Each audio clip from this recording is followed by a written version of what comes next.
Invisible work. All right, so this is an essay that I would argue is probably perhaps very dear to me. It's something that I've probably unconsciously been thinking about often. But I ran across a quote from one of my favorite poets, Rene Magritte, and he is quoted here saying, "Perhaps creating something is nothing but an act of profound remembrance." This instantly triggered all the engines in my mind, and it became a necessity to attempt to explain this quote and to also provide in depth what this entails. And this is why I titled it Invisible Work. So I will now share with you guys my essay. There is this strange assumption that if one is not physically doing the work, then no work is being done at all. But are we conflating creation with work? Or have we also time-bounded creation by completion and finished product? If creation is anything like nature, then it must never cease its motion and its ever-changing face upon us. To cease change and hold it in a static position is to eradicate a part of existence in our tiny, incompetent hands. Part 1. Defining work. I will attempt to propose the contrary to the conventional idea of work, which is, there is never a time when we are not working. Every experience is a gathering of sense data, or to use more appealing technological language, mining. Now, a question that arises, are we aware that we are working? Whether you are sipping coffee, feeding your kids, watching Netflix, or in a state of euphoric daydreaming, you are indeed working. But towards what? Part 2. Working to remember. Remembering is a key task to entering towards this what? It is due to our lack of remembering that all our work can be in vain. It is not enough to bound your work to a physical time-space. Why not? Because all the other accumulation of experiences have gone to the wayside, and you have decided, whether consciously or unconsciously, its own unimportance. Yet, what is the measure to which we determine its value? If there is anything that we need to work on, is attempting to remember and finding all the invisible links that our lives poured in and out of us. Part 3. Quality of work. Could it be the case that watching Netflix is low-quality work? Sure. It could also be high-quality work, depending on what you are watching. Though I would tread carefully even on this notion, for doing the work is contingent on the quality of participation towards remembering. Quality of work can easily be confused with the creative direction one is intending. Watching anime can be perceived as not high-quality work towards the act of woodworking, but it does not mean it is lacking high-quality work towards storytelling and character development. There is no hard line here. The line is transient and dynamic. Part 4. Remembering is creation. If the individual does not confine themselves to a stringent mode of experience, one can enhance their quality of woodworking in the context of creativity, simply by remembering the aesthetic appearance of the anime characters and the various architecture displayed throughout the story. Why is this connection vital and necessary to understanding work? Because in work, every iota of experience gathers to a point of intensity that demands its own creation. The real question is, do we bother to remember all the work that is ready on hand? Part 5. Refusing the traditional work scheme. Confining time and space to where work can only be achieved defaces and disfigures its boundless quality.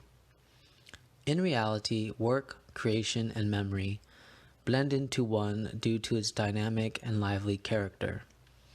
Any static concepts to these are contrary to life itself. Everything is a movement. There is never a time where you are not working and creating.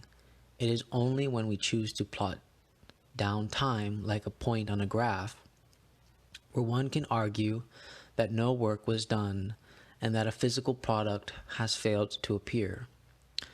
Free your confining mode of experience from a physical space-time, and you will see that work lays ripe, demanding its own harvesting through our remembrance. This is the only urgent task that demands our incessant and utter attention. Alright, so that's the end of the essay. I was thinking of a couple of counter arguments to this essay, and one that I found was, well, what if someone doesn't do anything, doesn't productively do anything at all? You know what then? And I think using the concepts in my essay, it wasn't that they never did anything. They were always doing something. It's just they never took the effort to remember. And it's strange because I think remembering has this sort of compulsing gravity to it, right? Like when you remember happy times when you were a child or specific moments of love, you are really gravitated to those moments. And if those moments are really intensifying, they can even demand you to, write something about your experience, or, write a song, a novel, a play. I mean, anything of creativity, painting, sculpting, all these things, memories almost demand their creation on the spot. Or you could argue their recreation. But the thing is, we never recreate them as they are. When they come out quite different sometimes, even though we try to mimic the memories. But nonetheless, memories, my whole point is saying that memories pull us into creation. They demand creation. And the thing is, the work has already been there. It's always accumulating. It's sort of passively mining every experience. And so that's what I would say to that argument, that what if no one ever does anything in their lifetime? It wasn't that they never did work, it was that they failed to remember, or that they refused to remember. And I think this essay sort of demanded itself because I found that a lot of people beat themselves up over not being productive, right? We are in this society now where everything is about being productive.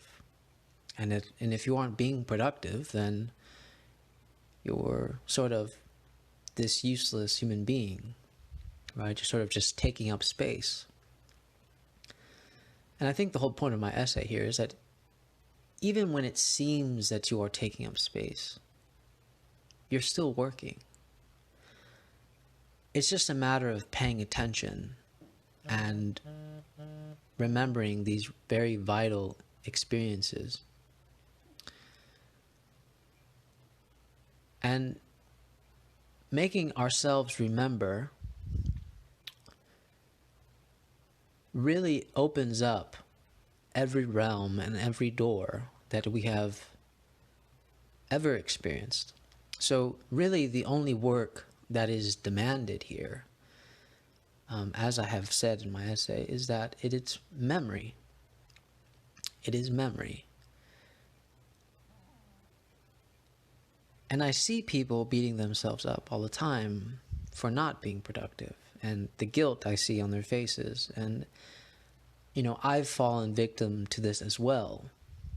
That if I'm not doing something productive, right? But typically, it's the physical doing something, right? And that's the problem, is that it's not always the physical doing something that is working, right? Sometimes it is simply laying in your bed, daydreaming, reflecting. It could be just as simple as getting a cup of coffee. And I'm sure some of you would say, well, how is getting a cup of coffee like work or working?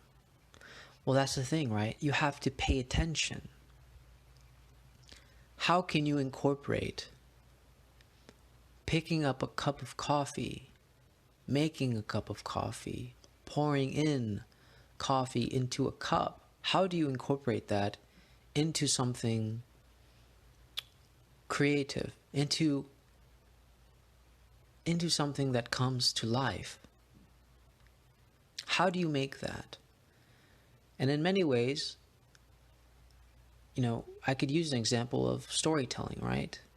If you pay attention to your experiences of making coffee and the horrible experiences of accidentally spilling coffee on yourself, and the burning and the pain and the horror of never wanting that to happen again, it can make a quite well constructed story for a character that you wish to create, or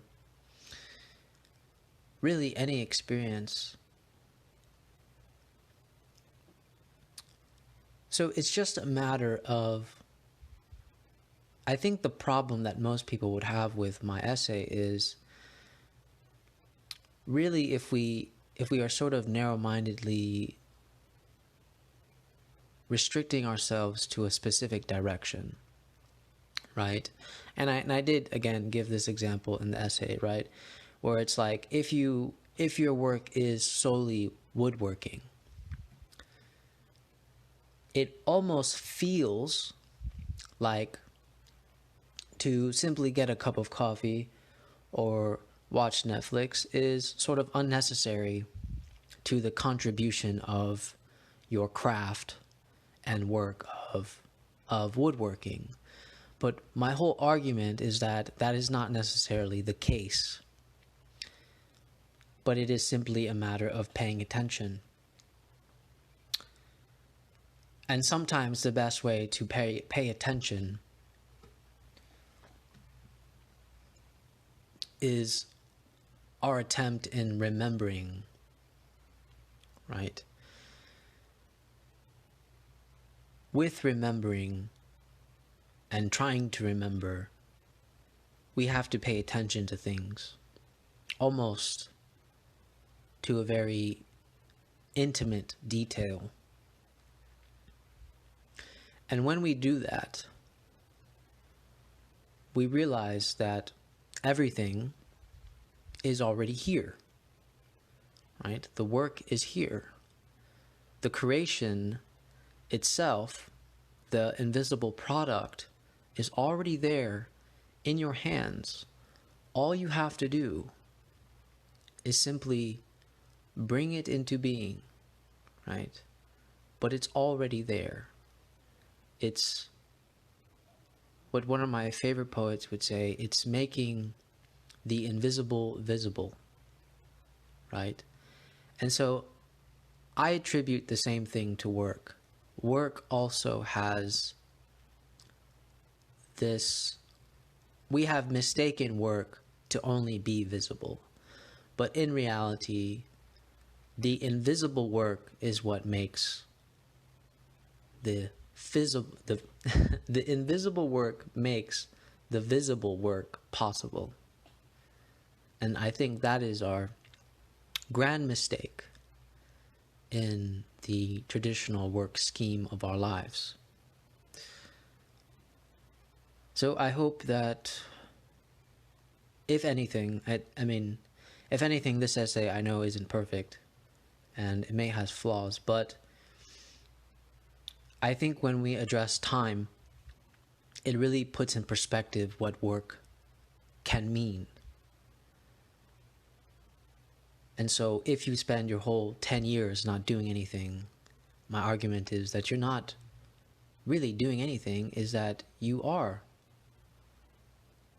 passively accumulating work, experiences, feelings, sensations that all are already at hand for you to put into being. This work is already being done. So someone passively not doing anything for 10 years is really a mistake. It's not that they're not doing anything, they are doing something. So I hope that causes at least a lot of reflection with how we look at work. But anyways, that's enough for me here. So take care.